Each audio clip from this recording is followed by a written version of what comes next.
Okay గౌరవనీయులు అహర్నిశలు జనహితం కోసం పరితపించే వ్యక్తి పవర్ స్టార్ జనసేన అధినేత మిత్రులు పవన్ కళ్యాణ్ గారికి వేదిక పైన వేదిక ముందర ఈరోజు పెద్ద ఎత్తున జై హో బీసీ డిక్లరేషన్ కోసం విచ్చేసినటువంటి తెలుగుదేశం జనసేన నాయకులకు కార్యకర్తలకు ప్రజా సంఘాలకి అందరికి కూడా పేరు పేరున మనస్ఫూర్తిగా నమస్కారాలు, అభినందనలు, శుభాభినందనలు. మొట్టమొదటిసారిగా ఈ శుభ సందర్భాన జ్యోతిరావు పూలే గారిని తలుచుకుంటూ స్మరిస్తూ ఎన్టీ రామారావు గారు జ్యోతిరావు పూలే ఏదైతే ఆశించారో తూచా తప్పకుండా పాటించిన వ్యక్తి నందమూరి తారక రామారావు గారు. అలాంటి నాయకుడిని కూడా స్మరించుకుంటూ ఈ కార్యక్రమానికి శ్రీకారం చుడుతున్నాను. ఇదొక హిస్టారికల్ డే. చరిత్రలో, తెలుగు జాతి చరిత్రలో చిరస్థాయిగా లిఖించదగ్గ రోజు. తెలుగుదేశం జనసేన బడుగు బలహీన వర్గాలకు, ప్రత్యేకంగా వెనుకబడిన వర్గాలకు అండగా ఉంటామని సమిష్టిగా ఈరోజు ఒక డిక్లరేషన్ మీ ముందర పెడుతున్నాం. అందుకే అడుగుతున్నా, మిమ్మల్ని అందరినీ గట్టిగా చెప్పాలి, జై హో బీసీ, జై హో బీసీ, జై హో బీసీ. ఇది మనందరి నినాదం కావాలి, మనందరి విధానం కావాలి. ఈరోజు మనందరం కూడా ఈరోజు ఏదైతే జనసేన తెలుగుదేశం పార్టీలు ఉన్నాయో సంయుక్తంగా విడుదల చేసిన బీసీ డిక్లరేషన్ గర్వంగా ఇంటింటికెళ్లి ప్రతి ఒక్కరికి మీరు చెప్పే పరిస్థితి రావాలి. ఈరోజు ఆషామాషిగా ఇది రిలీజ్ చేయలేదు. 3 సంవత్సరాల నుంచి 153 కులాలని 56 సాధికార కమిటీలుగా విభజించి అన్ని ప్రాంతాల్లో 800 మీటింగులు పెట్టి ఆ కుల నాయకులతో ప్రజా సంఘాలతో మాట్లాడి లోకేష్ గారు చెప్పినట్టు ఆయన పాదయాత్రలో కూడా వచ్చిన అభిప్రాయాలు కూడా వారికి ఇచ్చి, అంతేకాకుండా జనసేన తెలుగుదేశం పార్టీ నాయకులు కూర్చొని ఒక బ్రహ్మాండమైనటువంటి చరిత్ర తిరగ రాయబోయేటువంటి ఒక బీసీ డిక్లరేషన్ ఈరోజు మీ ముందుకు తీసుకొస్తున్నాం. మీ జీవితాల్లో ఒక వెలుగు వచ్చేట్టుగా ఈరోజు మనం ముందుకు పోతున్నాం. నేను ఒకే విషయం చెప్తున్నాను, ఈరోజు పవన్ కళ్యాణ్ గారు కలిసి వచ్చారు, ఇద్దరం కలిసి పనిచేస్తున్నాం. 40 సంవత్సరాలుగా బీసీలకు అండగా ఉన్న పార్టీ తెలుగుదేశం పార్టీ, మిమ్మల్ని ఆదరించిన పార్టీ తెలుగుదేశం పార్టీ. ఒక్క మాటలో చెప్పాలంటే మీ డిఎన్ఏలోనే తెలుగుదేశం ఉందని చెప్పి కూడా నేను మీకు తెలియజేస్తున్నా. అందుకే మీ రుణం తీర్చుకోవాలి. ఈరోజు ఈ సమావేశంలో మీ రుణం తీర్చుకోవడానికి 10 సూత్రాలతో బీసీ డిక్లరేషన్ తీసుకొని మీ దగ్గరికి వచ్చాం. మన ప్రభుత్వం వస్తానే, ప్రజా ప్రభుత్వం వచ్చిన వెంటనే తెలుగుదేశం జనసేన ప్రతి ఒక్కరు ఎవరైతే ఉన్నారో బీసీలకి 50 సంవత్సరాలకే పింఛన్ ఇచ్చే విధానానికి శ్రీకారం చుడుతున్నాం.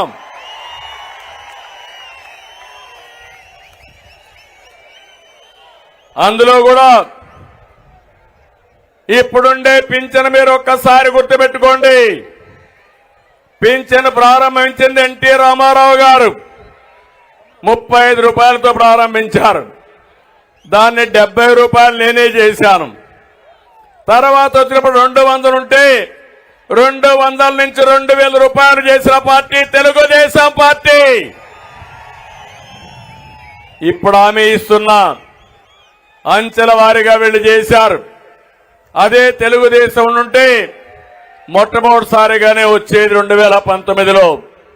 రేపు రాబోయే రోజుల్లో ఈ 3000 పింఛన్ని 4000 రూపాయలు ఇచ్చే బాధ్యత తెలుగుదేశం జనసేన తీసుకుంటాం.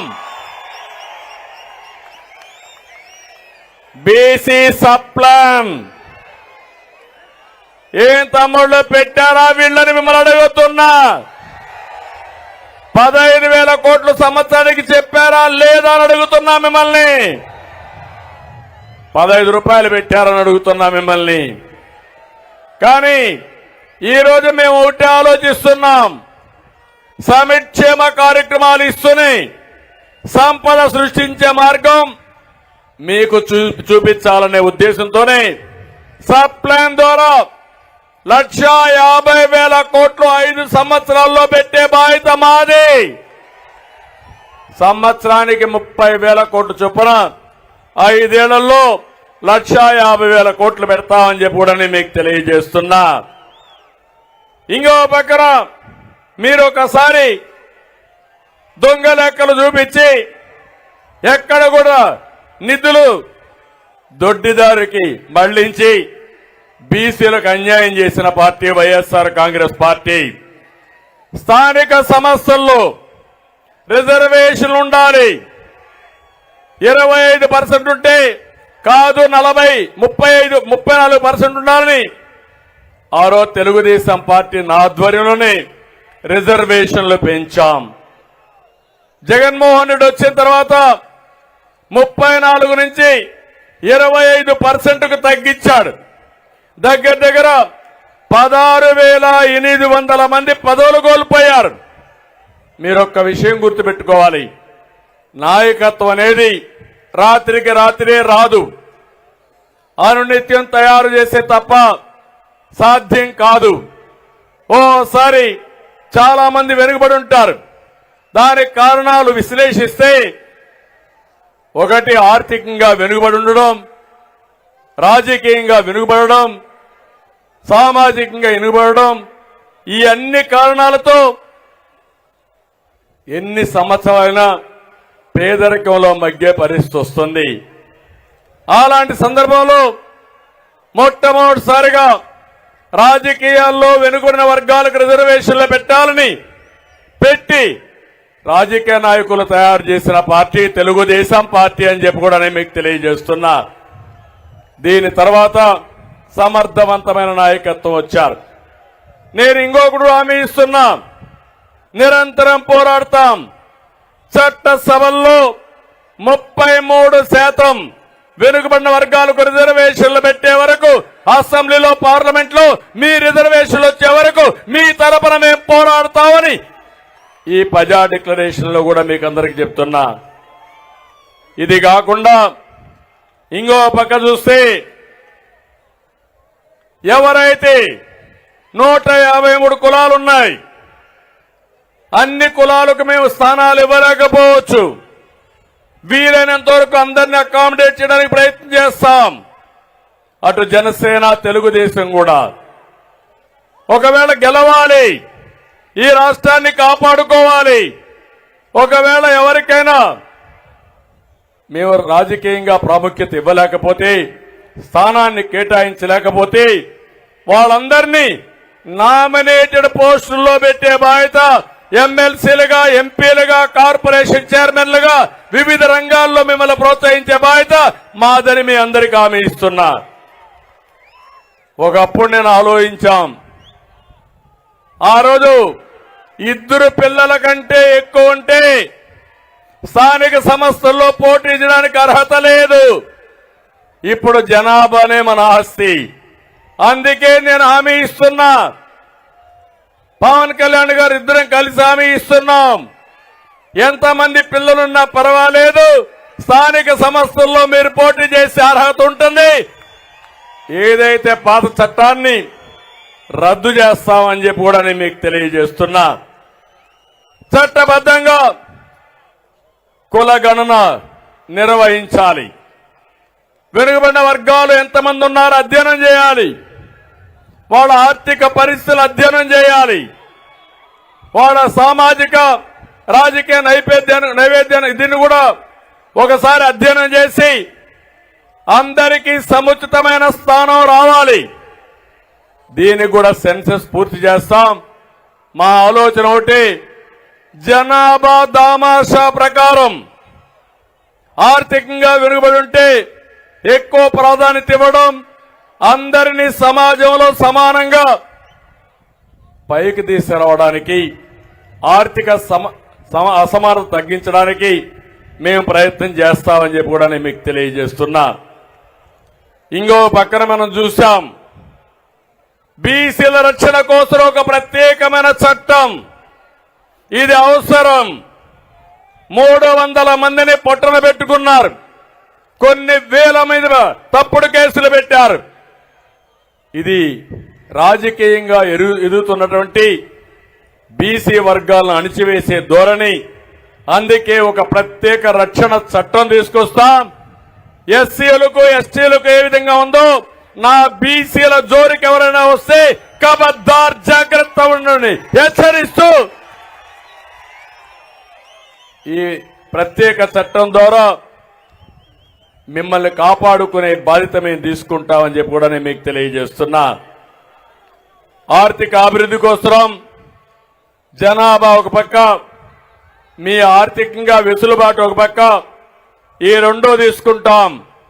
5 ఏళ్లలో కనీసం 10,000 కోట్ల రూపాయలు నిధిని కేటాయించి మీరు పరిశ్రమలు పెట్టాలన్నా, ఆర్థికంగా పైకి రావాలన్నా, ఆధునిక పనిముట్లు కావాలన్నా మీకు ఇచ్చే పరిస్థితి తీసుకొస్తాం. ఇంకో పక్క పారిశ్రామిక ప్రోత్సాహాలు కూడా ఇస్తామని చెప్పి కూడా నేను మీకు తెలియజేస్తున్నా. ఇది కాకుండా విద్యా పథకాలన్నీ కూడా మళ్ళా రివైవ్ చేస్తాం. అన్ని రెసిడెన్షియల్ స్కూల్ని జూనియర్ కాలేజీలుగా అప్గ్రేడ్ చేస్తాం. షరతులు లేకుండా విదేశ విద్య ఎవరైనా పిల్లలు ప్రపంచంలో ఎక్కడ చదువుకోవాలన్నా ఇచ్చే పరిస్థితి మళ్లీ తీసుకొస్తాం.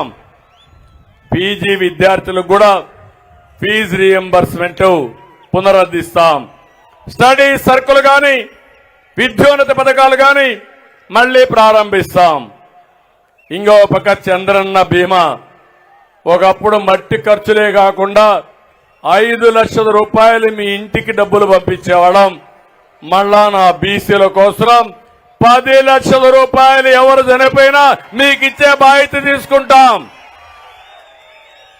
పెళ్లి కానుకలు మళ్లీ ప్రారంభిస్తాం.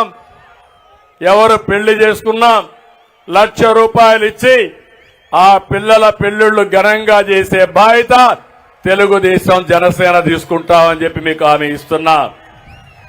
అదే మరిగా ప్రతి సంవత్సరం కుల ధృవీకరణ, క్యాస్ట్ సర్టిఫికెట్లు తీసుకోవాలి, దానికి లంచాలు ఇవ్వాలి. అలాంటి వ్యవస్థ అంతా కూడా రద్దు చేసి శాశ్వతంగా క్యాస్ట్ సర్టిఫికెట్లు ఇచ్చి ఎక్కడా ఎలాంటి ఇబ్బంది లేని వ్యవస్థకు శ్రీకారం చుడతామని మరొకసారి హామీ ఇస్తున్నాం. ఇది కాకుండా పెండింగ్ లో ఉన్న బీసీ భూములు, భవనాలు, కమ్యూనిటీ హాళ్లు, చాలా మంది బీసీ భవనాలు కట్టుకున్నారు, కమ్యూనిటీ హాల్స్ కట్టారు, మధ్యలో ఆపేశారు. వచ్చిన వెంటనే 1 సంవత్సరంలో ఇవన్నీ పూర్తి చేసే బాధ్యత తెలుగుదేశం జనసేన ప్రభుత్వం తీసుకుంటామని చెప్పి కూడా నేను మీకు తెలియజేస్తున్నా. ఇది 10 సూత్రాలతో వెనుకబడిన వర్గాల కోసం బీసీ డిక్లరేషన్ తీసుకొచ్చాం. మీ దశ దిశ మార్చడానికి ఇది ఒక అవకాశం. 40 ఏళ్లుగా 42 ఏళ్లుగా ఆదరించారు. మీ రుణం తీర్చుకోవడానికి జై హో బీసీ కింద బీసీ డిక్లరేషన్ ఇచ్చామని మరొక్కసారి మీ అందరికీ విజ్ఞప్తి చేస్తున్నా. ఇంకో పక్క మీరందరూ ఒకసారి గుర్తుపెట్టుకుంటే అనేక రకాలైనటువంటి కులాలన్నీ ఉన్నాయి బీసీల్లో కూడా. ఇప్పుడే పవన్ కళ్యాణ్ గారు, అచ్చెన్నాయుడు గారు, లోకేష్ గారు చాలా విషయాలు మాట్లాడారు. 153 కులాలు. మీరు లేకపోతే నాగరికత లేదు, మీరు లేకపోతే సమాజ హితం లేదు. ఈరోజు నాగరికతకు, మన సంస్కృతి సాంప్రదాయాలకి చిహ్నం వెనుకబడిన వర్గాలు. ఒక విషయం మీరు ఆలోచిస్తే, రజకులున్నారు.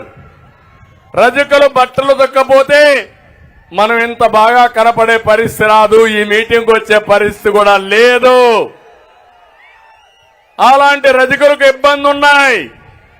అందుకే ఎప్పటి నుంచో కోరారు ఎస్సీ జాబితాలో పెట్టమని. తప్పకుండా కేంద్రంతో ఒత్తిడి పెంచి సాధించే వరకు మీకు అండగా ఉంటామని మరొకసారి హామీ ఇస్తున్నాం. అదే మాదిరిగా చెరువులు, దోబీ ఘాట్లపై మీకు హక్కులుండేటివి, అవి కూడా తీసేశారు. ఇస్త్రీ పెట్లు ఇవ్వడం తీసేశారు. టీటీడీ దేవాలయాలు, ఆసుపత్రుల్లో మీకే కాంట్రాక్టులు ఉండేటివి. ఇలాంటి చాలా పోయే పరిస్థితి వచ్చాయి. దోబీ ఘాట్లకు 200 యూనిట్లు కరెంటు ఉచితంగా ఇస్తే దాన్ని కూడా దెబ్బతీశారు. నేను ఒకటి హామీ ఇస్తున్నా, ఈ విధంగా కొరబ, యాదవులకైతే డైరీ పరిశ్రమలకు ప్రోత్సాహాలు ఇచ్చాం, అవి కూడా తీసేశారు. బంజర భూముల్లో పశువులు మేపుకోవడానికి 559 జీవో ఇస్తే దాన్ని అమలు చేసే పరిస్థితి లేదు. వారికి అందరికీ నేను హామీ ఇస్తున్నా, తప్పకుండా మీ జీవితాల్లో వెలుగు తీసుకురావడానికి ఏం చేయాలో చేస్తామని యాదవులకు హామీ ఇస్తున్నా. వడ్డెర చాలా ఎలాబరేట్ గా చెప్పారు పవన్ కళ్యాణ్ గారు, పూర్తిగా నేను ఏకీభవిస్తున్నా. ఏవైతే రాళ్లు కొట్టేదే వృత్తిగా పెట్టుకుని ఆ రాళ్లతోనే జీవితాలు గడిపి ప్రాణాలు పోగొట్టుకున్న సంఘటనలున్నాయి. అలాంటి వారికి ఆ రాళ్లు కొట్టుకునే హక్కు పోగొట్టారంటే ఏమనాలని అర్థం కావడం లేదు. తప్పకుండా వడ్డీలకి న్యాయం చేసే బాధ్యత ఎస్టీలుగా చేర్చాలని ఎప్పటి నుంచో అడుగుతున్నారు. ఇది సాధించి తీరాలి. దీనికోసం పూర్తిగా మేము మద్దతుగా ఉంటామని వడ్డీ కులానికి హామీ ఇస్తున్నా. ఈశ్వ బ్రాహ్మణులు, ఎందుకంటే టైం తక్కువ ఉంది కాబట్టి అన్ని కులాలు నేను చెప్పలేకపోవచ్చు, కానీ ఈశ్వ బ్రాహ్మణ్ గాని, నూర్ భాషా, దూదేకుల ముస్లిం, మత్స్యకారులకైతే 217 జీవో రద్దు చేశారు. మళ్లీ హామీ ఇస్తున్నాం, 217 జీవోని మళ్ళా తీసుకొచ్చే బాధ్యత తెలుగుదేశం, జనసేన తీసుకుంటాం. ఇవే కాకుండా చేనేత, ఈ నియోజకవర్గంలో చేనేత ఎక్కువగా ఉన్నారు, చాలా ఇబ్బందుల్లో ఉన్నారు. వాళ్ళు నేసే వస్త్రాలపైన జీఎస్టీ వేశారు, అనేక విధాలుగా ఇబ్బంది చేశారు. 217 జీవో రద్దు చేస్తాం. పాత జీవో ఉండేది, దాన్ని కావాలని ఇచ్చేశారు. ఇది ముఖ్యంగా మత్స్యకారుల కోసం. ఇంకో పక్క మీరు చూస్తే చేనేత కోసం వాళ్ళు నేసే వస్త్రాలపైన జీఎస్టీ క్యాన్సిల్ చేసి పూర్తిగా ఆదుకునే బాధ్యత తీసుకుంటాం. నాయి బ్రాహ్మణ్ గాని, కుమ్మర, మేదరి, గీత కార్మికులు, వాల్మీకి బోయ, అరటిక, ఎంబీసీ, పాల ఏకిరి, నగరాలు, కృష్ణ బలిజ, పూసల, దాసరి, అదేవిధంగా బొందిలి, తూర్పు కాపు, నాగవంశం, గాండ్ల, తెలుకుల, పెరిక, ముదిరాజ్, భట్రాజు, సగర, కళింగ కోమటి, కళింగ వైశ్య, పొందర, కోరాకుల, పాల ఏకిరి, జంగం, రెడ్డిక, అయ్యారక, కొప్పుల వెలమ, గవర, కుంచటి, ఒక్కలిగా, మొదలయ్యార్, అగముడి మొదలయ్యార్, శిష్ట కరణం, చాత్తాడ శ్రీ వైష్ణవ, వీర శైవ లింగాయత్, సూర్య బలిజ, అతిరస, వన్యకుల క్షత్రియ. ఈ విధంగా మీరు చూస్తే కొన్ని కులాలు మాత్రం నేను ఇక్కడ చెప్పాను.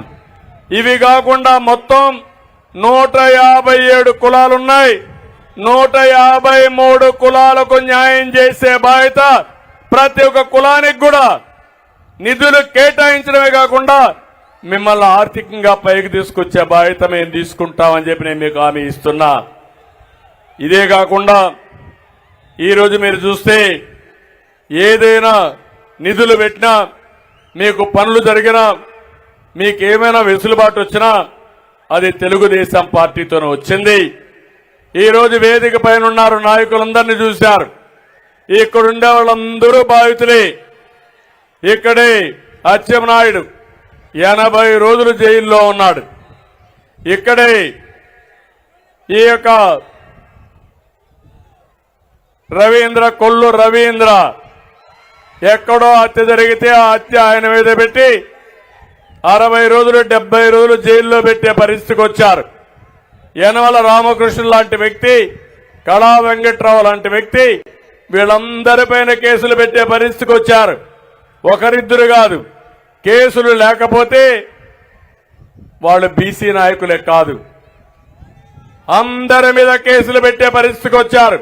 కడాన నేను బాధితుడిని, మా పవన్ కళ్యాణ్ గారు కూడా బాధితులమే. ఇది ఒక దుర్మార్గమైన ప్రభుత్వం. 40 సంవత్సరాలుగా ఎప్పుడు చూడని ప్రభుత్వం. బీసీ నాయకత్వాన్ని పెంచిన పార్టీ తెలుగుదేశం పార్టీ. బీసీ నాయకత్వం పైన గొడ్డలి వేటు వేసిన పార్టీ వైఎస్ఆర్ కాంగ్రెస్ పార్టీ. నేను అడుగుతున్నా మిమ్మల్ని, ఈరోజు జయరామ్ గారు ఉన్నారు, మంత్రిగా రాజీనామా చేసి తెలుగుదేశం పార్టీకి వచ్చారు. నేను వారిని అభినందిస్తున్నా. అదే సమయంలో మీరు ఒకటి గుర్తుపెట్టుకోవాలి, ఆయన్ని ఎమ్మెల్యేగా తీసేసి ఎంపీగా పొమ్మన్నారు. కారణం చెప్పమన్నాడు. కారణం చెప్పలేదు. చెప్పకపోతే నీ ఎంపీ నాకు అవసరం లేదని ఎంపీ కూడా వదులుకున్న వ్యక్తి జయరామ్ గారు. నేను అడుగుతున్నా, ఆయన తప్పులు చేస్తుంటే ఆయన కాదన్నారు. కానీ మీ పెద్దిరెడ్డి కుటుంబ వ్యవస్థ ఉంది, అక్కడ రాష్ట్రాన్ని దోచుకుంటున్నాడు. గనులు, లిక్కరు ఒకటి కాదు, ఏది దొరికితే అది అడ్డంగా దోచుకున్న వ్యక్తిని మార్చే శక్తి మీకుందా అని నేను అడుగుతున్నా. సమాధానం చెప్తారా అని అడుగుతున్నా. ఇంకో పక్క వెనుకబడిన వర్గాల్ని ఊచకోత కోసేటువంటి ఏదైతే పల్నాడులో ఉండే రాజకీయ నాయకులు మార్చే శక్తి మీకుందా అని అడుగుతున్నా. 18 మంది బీసీ నాయకులు చెప్పారు, చంద్రయ్యని చంపుతా ఉంటే చంపే మునుపు జై జగన్ను నిన్ను వదిలిపెడతామంటే నా ప్రాణం పోయినా పర్వాలేదు, జై చంద్రబాబు, జై తెలుగుదేశం అని ప్రాణం వదిలాడు. ఏ విధంగా మర్చిపోగలుగుతానని అడుగుతున్నా మిమ్మల్ని. నేను పాడిపోసా, అది కాదు ఇక్కడ ఇష్యూ. నా కుటుంబ సభ్యుణ్ణి అతి దారుణంగా చంపారు. వెంకట సుబ్బయ్య ప్రొద్దుటూరులో అక్కడుండే ఎమ్మెల్యే అతి దారుణంగా అవినీతి పైన పోరాడుతున్నాడని దారుణంగా చంపేసే పరిస్థితికి వచ్చారు. ఆ ఎమ్మెల్యేకి సీట్ ఇచ్చారా లేదని మిమ్మల్ని అడుగుతున్నా. ఆ అరాచక శక్తిని అడ్డుకునే శక్తి మీకుందా అని అడుగుతున్నా. తిరుపతిలో ఇంకొక ఆయన మీరు చూస్తే పెద్ద ఎత్తున ఎర్ర చందనం వ్యాపారం చేసి ఒక స్మగ్లర్గా ఉన్న వ్యక్తిని ఒంగోలు తీసుకొచ్చారు. అతని భాస్కరన్ వీరప్పన మారిగా ఈయన ఒక భాస్కరన్ గా తయారు అయ్యే పరిస్థితి వచ్చాడు. ఇలాంటి సంఘటనలు చూసినప్పుడు కొల్లలు జరిగాయి, చాలా అన్యాయం జరిగింది. ఈరోజు నేను ఒకటే అడుగుతున్నాను, రాష్ట్రంలో నలుగురు రెడ్లు పెట్టుకుని పెత్తందారీ వ్యవస్థతో రాష్ట్ర రాజకీయాలు చేసే మీరు, వెనుకబడిన వర్గాల్ని పూర్తిగా అణిచివేసే మీరు సామాజిక న్యాయం మాట్లాడుతున్నారు. సామాజిక న్యాయం మాట్లాడే అర్హత ఈ జగన్మోహన్ రెడ్డికి లేదు. సామాజిక న్యాయం కంటే కూడా సామాజిక ద్రోహం చేసిన వ్యక్తి ఈ జగన్మోహన్ రెడ్డి గారని చెప్పి కూడా నేను మీకు తెలియజేస్తున్నా. అందుకే వెనుకబడిన వర్గాల నాయకత్వాన్ని తీసుకొస్తాం. రాజకీయంగా ఇప్పటికే మేము బిల్డప్ చేశాం. ఈ ఉద్యమాన్ని ముందుకు తీసుకుపోతాం. రాబోయే రోజులు అన్ని విధాల వెనుకబడిన వర్గాల్ని ఆర్థికంగా, రాజకీయంగా, సామాజికంగా పైకి తీసుకొచ్చే బాధ్యత తెలుగుదేశం పార్టీ తీసుకుంటామని చెప్పి కూడా నేను మీకు తెలియజేస్తున్నా. జగన్మోహన్ రెడ్డి గారు అనుకుంటున్నాడు బీసీలంటే వీళ్లకు పల్లకీలు మోసే బోయిలు అనుకుంటున్నారు. కాదని నిరూపించాల్సిన అవసరం ఉంది. బీసీలు బ్యాక్వర్డ్ క్లాస్ కాదు, బ్యాక్ బోన్ సొసైటీ కానీ నిరూపించుకుంటామని జై హో బీసీ. అందుకనే నేను ఈ సందర్భంగా మిమ్మల్ని అందరినీ కోరుతున్నా, ఇవన్నీ కూడా మనం ప్రజల్లోకి తీసుకుపోవాల్సిన అవసరం ఉంది. ఒక్క విషయం మీరు గుర్తుపెట్టుకోండి, మా కలయిక ఈ సమాజం కోసం కలిసిన కలయిక ఇది. నేను గాని పవన్ కళ్యాణ్ గారు గాని మా కోసరం కాదు, నాకు ముఖ్యమంత్రి పదవి కోసరం కాదు, పవన్ కళ్యాణ్ కో అధికారం కోసరం కాదు, ఆంధ్రప్రదేశ్ రాష్ట్రం యొక్క హితం కోసరం, ఈ రాష్ట్రాన్ని బాగు చేయడం కోసరం, భావితరాల భవిష్యత్తు కోసరం పోరాడే ధర్మ పోరాటం ఇది. ఆ రోజు కూడా 2014లో పవన్ కళ్యాణ్ గారు ఒకటే చెప్పారు, విభజన జరిగింది, ఇబ్బందులున్నాయి, ఇప్పుడు పోటీ చేస్తే ఓటు కూడా డివైడ్ అవుతుంది, కాబట్టి నేను పోటీ చేయనని బేషరతుగా సమాజం కోసం చెప్పిన వ్యక్తి పవన్ కళ్యాణ్ గారు. అక్కడి నుంచి అనేక సందర్భాల్లో వారు సంఘీభావాన్ని తెలియజేశారు. సమాజ హితం కోసం పోరాడాం. మొట్టమొదటి మీటింగ్ యువగళం, రెండో మీటింగ్ తాడేపల్లిగూడెం, మూడో మీటింగ్ బీసీ గర్జన జై హో బీసీ మంగళగిరి. 3 మీటింగులకి రాష్ట్రం మొత్తం వైసీపీ గిజగిజలాడుతున్నారు. ఓటమి తప్పదు. ఇంకొక 2-3 మీటింగులు అయితే మీకు అడ్రస్ కూడా గల్లంటూ డిపాజిట్ కూడా రావు. ఈ విషయం గుర్తుపెట్టుకోవాల్సిందిగా హెచ్చరిస్తున్నా. ఇంకో పక్క ఈరోజు ఇక్కడికి వచ్చినప్పుడు మంగళగిరిలో కొన్ని విషయాలు చెప్పారు. ఇక్కడుండే ప్రతి ఒక్కరికి పూర్తి హక్కులు కల్పిస్తూ ఇంటి పట్టాలు ఇవ్వాలన్నారు. మంగళగిరి నియోజకవర్గంలో మీటింగ్ పెట్టాం కాబట్టి నేను ప్రత్యేకంగా హామీ ఇస్తున్నా, అందరికీ పట్టాలు ఇచ్చే బాధ్యత తెలుగుదేశం పార్టీ తీసుకుంటామని హామీ ఇస్తున్నా. ఇది కాకుండా ఇక్కడుండే ప్రజల కోసం ఒక 20,000 ఇండ్లు టిట్కో కింద నిర్మాణం చేయమన్నారు. తప్పకుండా చేస్తామని చెప్పి హామీ ఇస్తున్నా.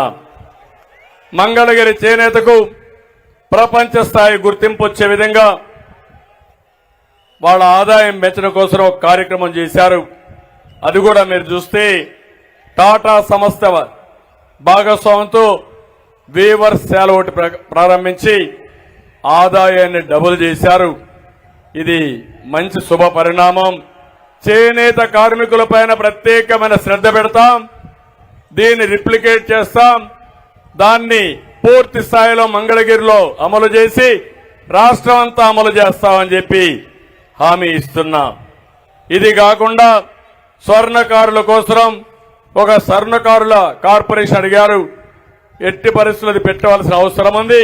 చేసే బాధ్యత జనసేన తెలుగుదేశం పార్టీ తీసుకుంటాం. తాడేపల్లి పరిధిలో ముందుగా మనమైతే U1 జోన్ ఒకటి పెట్టాం. ఏవైతే కొనుగోళ్లు ఉన్నాయో ఆస్తులు అమ్మకూడదని అప్పుడు తీసుకొచ్చాం. ఈ రోజు నా దృష్టి కూడా వచ్చింది. భవిష్యత్తులో అధికారులు రాగానే U1 జోన్ ఎత్తేస్తాం. తద్వారా ఫ్రీగా మీ భూములు మీరు అమ్ముకునే స్వేచ్ఛ మీకు ఇస్తామని మీ అందరికీ హామీ ఇస్తున్నా. ఈ రోజు నేను ఒకటే మిమ్మల్ని కోరుతున్నాను, మీరందరూ ఒకటే గుర్తుపెట్టుకోవాల్సిన అవసరం ఉంది. ప్రజలకు ఒక పిలుపిస్తున్నాం. మా పోరాటం మీకోసం, మా యుద్ధం మీకోసం, భావితరాల కోసం, పుట్టబోయే పిల్లల కోసం అని చెప్పి కూడా నేను మీకు తెలియజేస్తున్నా. అందుకే రాబోయే ఎన్నికలు చాలా కీలకం రాష్ట్ర భవిష్యత్తు కోసం. ఈ రెండు పార్టీల కలయిక చాలా హిస్టారికల్ గా అవసరం కూడా. అందుకే 5 కోట్ల ప్రజల కోసం, భవిష్యత్తు కోసం పోరాడుతున్నాం. ఈరోజు మా కమిట్మెంట్ మీరు చూశారు. ఇప్పటికే అనేక సందర్భాల్లో నిరూపించుకున్నాం. ఈరోజు మనం చూస్తే సూపర్ 6 కింద 6 ప్రోగ్రాములు ఇచ్చాం. ఈరోజు బీసీ డిక్లరేషన్ తో ముందుకొచ్చాం. భవిష్యత్తులో అన్ని వర్గాల్ని ఆదుకోవడానికి, అన్ని కులాల్ని, అన్ని ప్రాంతాల్లో అన్ని వర్గాల్ని ఆదుకుంటూ వారికి సముచితమైన గౌరవం, సముచితమైన అభివృద్ధి చేయడం కోసం ముందుకు పోయే విధంగా ప్రణాళిక తీసుకొస్తాం. 5 సంవత్సరాలు చిత్తశుద్ధితో అమలు చేసి ఏదైతే నష్టపోయిన రాష్ట్రాన్ని మళ్లీ ఘాట్లో పెట్టడానికి మా ప్రయత్నాలు మేము చేస్తాం. దీనికి పూర్తిగా సహకరించమని మిమ్మల్ని అందరినీ కోరుకుంటూ, సహకరిస్తారని చెప్పి ఆశిస్తూ, మరొకసారి మీ అందరికి కూడా రాష్ట్రంలో ఉండే బీసీలకందరికీ జై హో బీసీ నినాదంతో అందరికీ నమస్కారాలు. జై హింద్.